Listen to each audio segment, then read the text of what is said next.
Hey guys, I'm Dark22 and today we'll be reacting to 10 cheapest fighting games boss battles. Here we go.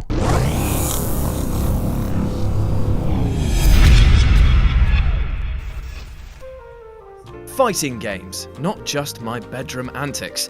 For years, gamers young and old have dropped coin into arcade cabinets all over the globe, and there's nothing quite like meeting and beating a complete stranger, or even better, inviting your friends over and making them eat your joystick skills. But the tables are turned when it comes to fighting game bosses. What was once a pleasurable experience of beating your friends into being, well, not friends, bosses can be the cheapest and most rage-inducing enemies you'll come across in gaming, period. True. In fact, today's entries are so aggravating that I needed to draft in some help to get through this in one mental piece. So luckily, my sparring partner and What Culture's very own punching bag, Peter Austin, is here to lend a helping fist. Hello, I'm Peter, and most of these bosses have made me angry cry at some point between age 5 and now. All of them. That's all. Well said, Peter. Truly, you are this generation's Hemingway. And with this in mind, we're Jules and Peter for WhatCulture.com, and these are the 10 cheapest fighting game boss battles. Number 10, and this is a spoiler alert for Tekken 7 Story Mode, which hasn't been out for long, so skip to the timestamp on screen if you don't want to hear about it. Alright, yeah? You gone yet? Okay.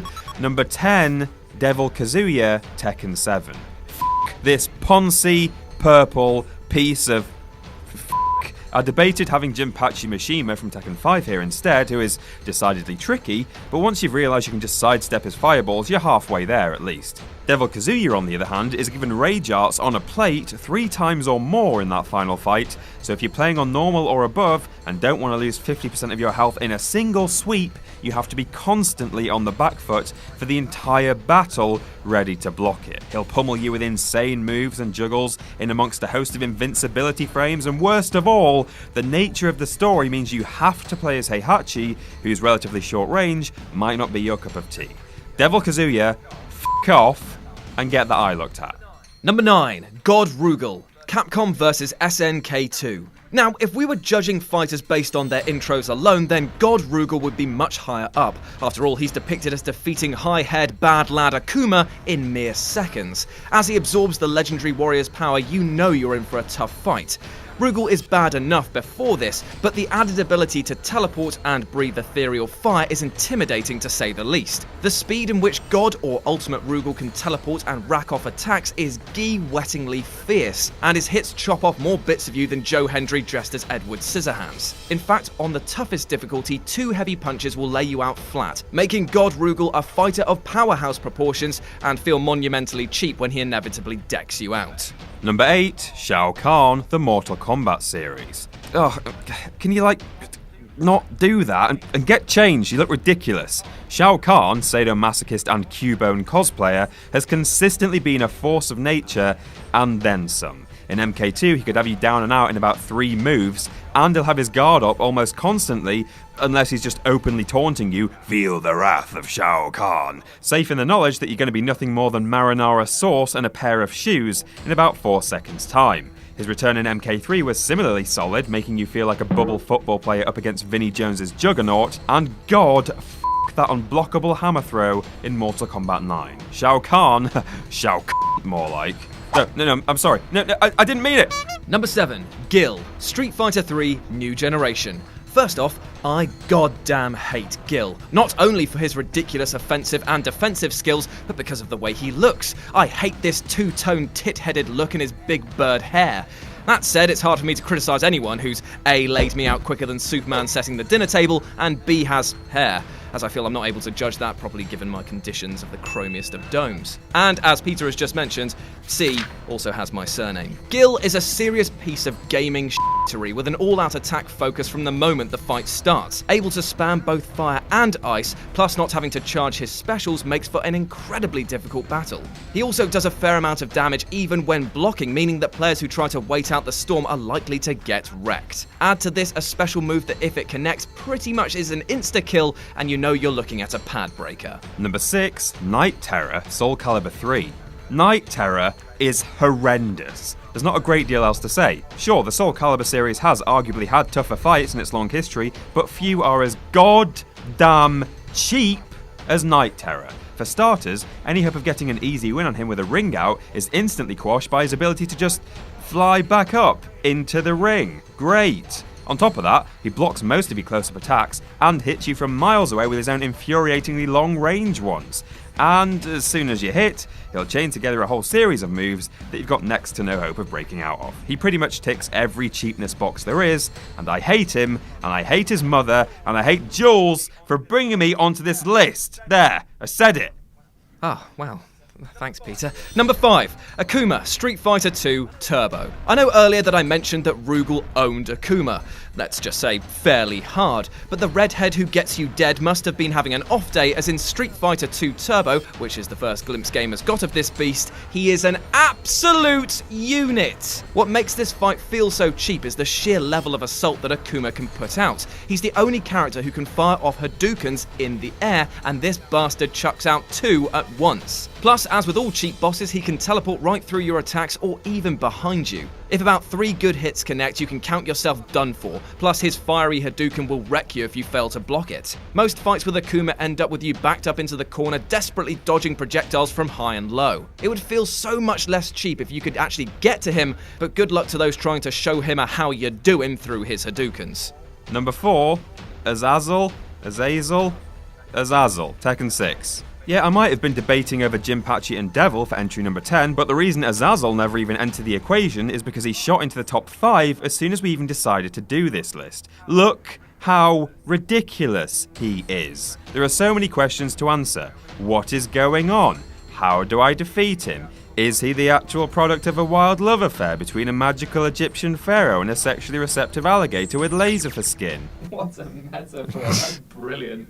All we do know is he blocks almost everything while he's standing, and so you've got little choice but to juggle him in the air, assuming he doesn't kill you with magic rocks and flippy shit within 10 seconds. Azazel is by far the cheapest asshole in the entire franchise, and made an already abysmal arcade mode in Tekken 6 100 times worse.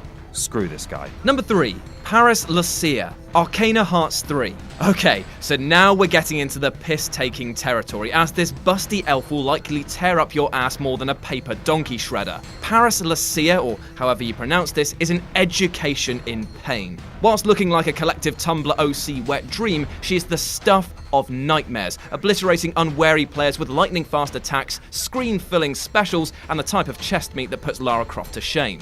The whole fight is made even worse when you realise that she starts at half health as a means of teasing the player with the promise of victory. Plus, she laughs and giggles her way through the events, making the maulings you receive feel even more humiliating. I guess the only consolation is that her moveset is utterly beautiful, so at least it looks like a treat when you're sucking on defeat. Number 2, Mike Tyson, Mike Tyson's Punch-Out. Okay, firstly, yes, this guy definitely qualifies for this list. Punch-Out is a fighting game, and the boss is Mike Tyson.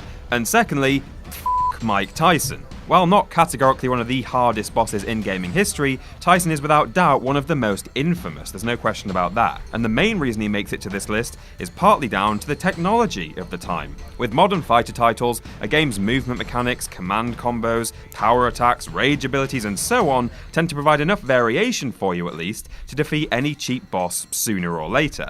It's just a case of switching up your tactics until something sticks. With the final fight of Mike Tyson's Punch-Out, however, you're pretty much at the mercy of a series of preset algorithms that children of 1987 had almost no hope of learning. Sure, now the internet can tell you exactly what Mike is going to do, even instructing you to dodge left or right depending on which eye he winks. Yes, that's genuinely an integral part of the strategy, but in the days before gaming walkthrough pages and YouTube tutorials, working any of this out was a Herculean feat, and this guy felt as close to literally impossible as you could get. The only reason you persevered is because your best friend's older sister's boyfriend had allegedly beaten him once, so it must be doable, right?